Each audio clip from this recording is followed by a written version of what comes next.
আপনাদের আইন তো নাকি রায় দিয়েছেন অপরাধী মৃত্যুদণ্ড দিয়ে স্যার, তাহলে আপনারা বাড়ি প্রোটেকশন দেওয়ার কারণটা কি বলেন? এবার বাংলাদেশ সকল ফাঁসির আসামির বাসাবাড়ি ভেঙে দেয়। আপনাদের আইনেই ওনার ফাঁসি হয়েছে, উনি অপরাধী। ওনার 4টা মামলা ওনার ফাঁসি এবং যাবজ্জীবন আমৃত্যু পর্যন্ত হয়েছে, তো উনি অপরাধী। আপনার আইনে প্রমাণ হয়েছে, আমরা তো আইনের লোক, আপনার আইনের লোক, আপনার আইনে প্রমাণ হয়েছে, তাহলে আপনারা ওনার বাড়ি প্রোটেকশন কেন দিতেছেন স্যার? আপনাদের আমরা নয়, আমরা অবুঝ, আমরা বুঝে আমরা ক্রাইম করতে পারি, কিন্তু আপনাদের আইন তো নাকি রায় দিয়েছেন অপরাধী মৃত্যুদণ্ড দিয়ে স্যার, তাহলে আপনারা বাড়ি প্রোটেকশন দেওয়ার কারণটা কি বলেন? এবার একটু স্যার আমরা সারিয়ে জবাবটা দেবো। এলাকার নিরাপত্তার স্বার্থে কাজ করতে স্যার আমরা তো কারো গায়ে হাত তুলছি না, না না অবভিয়াসলি স্যার, আমরা সম্মান করি, আমরা স্যার আমরা বলি আপনাদের প্রতি রেসপেক্ট আছে। বাড়ি ভাঙছি, এখানে কোনো নিরাপত্তাহীনতা হয় নাই, মারা যায় নাই, আহত হয় নাই, আমরা শান্তি। পুলিশ কোনদিন উস্কানি যারা হামলা করছে, অথচ পুলিশ আমাদের উপর হামলা 70 বছর এই পুলিশ সেনাবাহিনী সৈনিকদেরকে সম্মান করে না।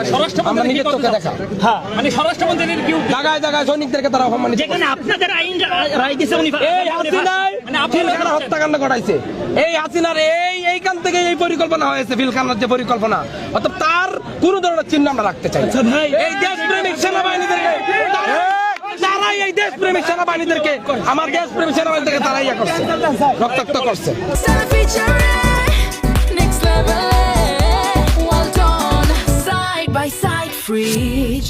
আইনের শাসনগুলো হচ্ছে বাস্তবায়ন হয় আইনি প্রক্রিয়ার ভিতরে। জি স্যার।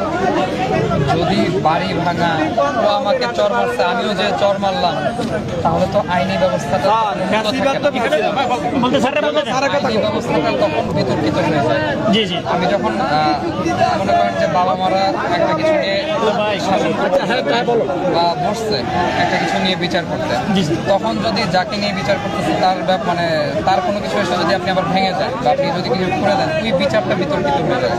এটা শুধু দেশে বিদেশে আন্তর্জাতিক সব জায়গায় তখন ওই জিনিসটা বিতর্কিত হয়ে যায় যে একটা যে বিচার হচ্ছে, তখন এই বিচারটা তখন একটা মানে আই ওয়াশের মতো। আমি বলি বিতর্কিত হলে জুলাই আন্দোলন হইতো না। আপনার কথা অনেক যুক্তি আছে, স্যারের কথা যুক্তি আছে, আপনার কথা আইনের কথা বলছে, কিন্তু এটা তো ভাঙ্গা বাড়ি, ভাঙ্গা এটাই তো কথা।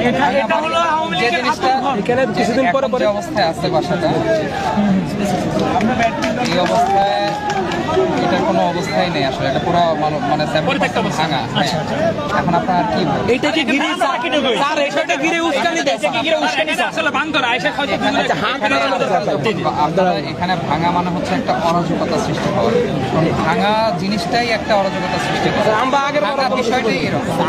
আপনি যখন কিছু একটা ভাঙবেন, আমরা কিন্তু ঠান্ডা মাথায় এই যে বোতল খোলার মতো ভাঙতে পারি না, ভাঙতে হয় একটা মোশন থাকে, একটা এনভায়রনমেন্ট সৃষ্টি হয়, মানুষ একজন আরেকজনের মাথা ফাটে, অনেক রকম সিচুয়েশন ক্রিয়েট হয় তখন, এবং সেখানে তখন যখন ভিডিওগুলো হবে মিডিয়াতে তখন নেগেটিভ হবে।